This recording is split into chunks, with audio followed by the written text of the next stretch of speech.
going, everybody? Nikki D here, coming to the live man yet again, and today we're going to be talking about online dating, as you know I always do. So stick around and let's do this. So, common question I get all the time, and I figure, you know what? Let's answer it while we're here. You guys probably already know the answer, especially with the title. But is paying for online dating worth it? You know, really, it's not going to be a long video, but yeah, the moral of the story, the quick answer anyway, we'll go through the long answer, but the quick answer, in my opinion, is just no. Pretty much no value is worth it, and we'll explain why.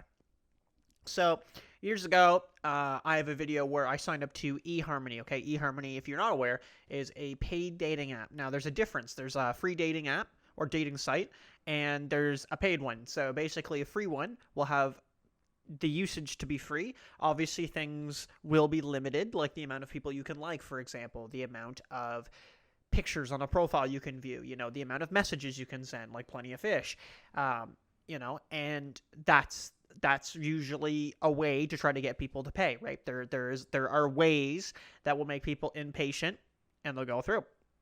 Okay? And a paid dating site is the opposite of that. So a paid dating site just locks the entire site out, and to use their website or their app or their features, you pay, right? And then you have full access to everything. So no different than a free dating site in the fact that when you pay, you get like full access, you know, to the dating site. But in the free one, usually you have a pretty good chunk of the majority of it. And it's like exclusive features that some of them to some people are very good. And then I could see others not liking so much. So I used eHarmony. This is, and again, this is quite many years ago, but still long enough that, you know, I've got a vivid memory of it. And I ended up paying about $400, and I have a whole video on this, so we're not going through the whole story. Anyway, needless to say, I didn't find I got a lot out of that, and $400 was gone. Since then, I have actually paid for dating sites. I mean, some people think I just try them all the time for free. That is not necessarily true. Like Bumble Premium, you know, Tinder Platinum, Tinder Gold, you know, Hinge Plus, right? I have used Match.com, you know, which is another one. I actually didn't think Match was horrible for a website, but something like Zoosk, I'm not going to sign up to, or Coffee Meets Bagel, right? And pay money, right? It doesn't make any sense.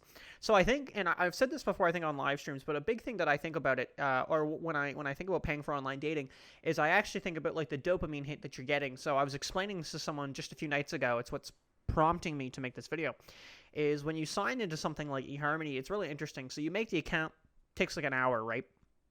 You do all that work, and you've instantly got a message, right, from like Gertrude, okay? So Gertrude is messaging me already, and of course it's locked out because it's a paid dating site. Now, this isn't just, again, eHarmony. This is all of them.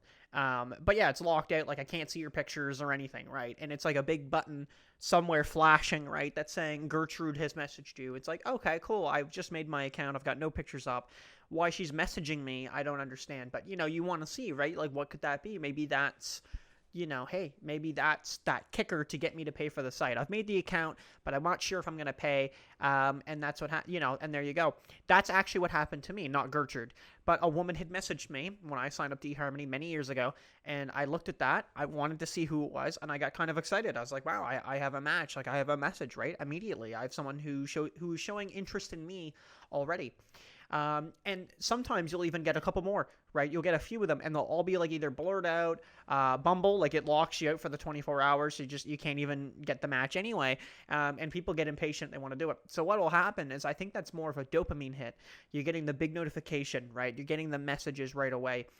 When I found out on Tinder, when I would use Tinder Plus, you know, or whatever their feature systems are, I forget. I know Platinum is one of them. Tinder Gold, Tinder Platinum, and Tinder Plus, I think is what it is. On Tinder Gold, when I signed up, I was getting matches from like 6,000 kilometers away. And I think what it was almost like, we're going to give you some bot matches to make you feel kind of better that you've just paid whatever amount of money, like $19.99 or something. Now, eHarmony obviously being a lot different, you kind of had to pay in bulk, and you pay a lot of money. Now, when I did that, it was rather unfortunate because the first girl I went to talk to was like way younger than me. Like the minimum age you could get onto the site, like, I mean, absolutely like legal, but I mean, not like, it's just not comparable, you know, in age. You know, I don't even know how old I was. Let's just say I was mid-20s.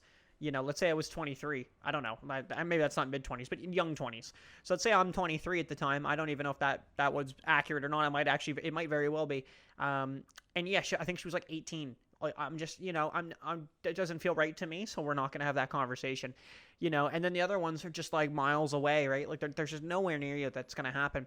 So I think what happens, unfortunately, is I think people get trapped into that. And I really believe the majority of people who pay for dating apps are guys, because they think it will increase their chances. And that's when I review these dating apps, I always go through and I'm ripping them apart, like over and over and over again, right? And I'm ripping them to pieces because of the lines that they say in their subscriptions. One of them will always be like, increases your chances to get a match. Well, like how? How does that increase my chances to get a match? By paying you money, right? And it's never explained. It's never broken down. It's never anything. And it's really upsetting because I really want direction, or I just want an explanation. I don't want direction. I want an explanation. I just want to know, what am I paying for, right? What am I really getting with my money? So I mean, at the end of the day, is it really worth it? No. And I've said it before in a video, and I'll say it again. I think it ruins people's confidence, male and female, but I think more male, because they just can't even get matches. I mean, women have their own problems with online dating, but one of them is that they get like a lot of matches very, very quickly. And I think at least that is something, right? Or guys can't get that, right? Most males can't get that. But again, women have their own struggles on there too. And a lot of the time it's that the quality matches are just not present. They're just very low quality matches. And that's just, I think, another reality of the day. But that's another story. So yeah, in the long run, but anyway, really with the question itself that the whole video is supposed to be around, is it worth it? 100%. I would say no. I don't think paying for online dating increases your percent of getting it. Like, it doesn't raise the bar that you're going to get a match. I don't think like you roll the dice and, it's going to work out better for you. I really think it's really catered just to get more money and sucker people in with this allure that you're going to get something there. It's almost like gambling, right? Like you're putting 20 in the slots and hoping that you'll spin the thing and get the sevens, right? And you're hoping the exact same thing. So, all right. Thanks for watching, everybody. We'll see you in the next one. Peace. Thanks for watching, you pencil pushers. If you guys want to check out my Instagram here, I've just got it in the background. It's Nick Daniels Photography with an underscore in between each word where I post every day. That's a lie. Thanks for watching. Peace.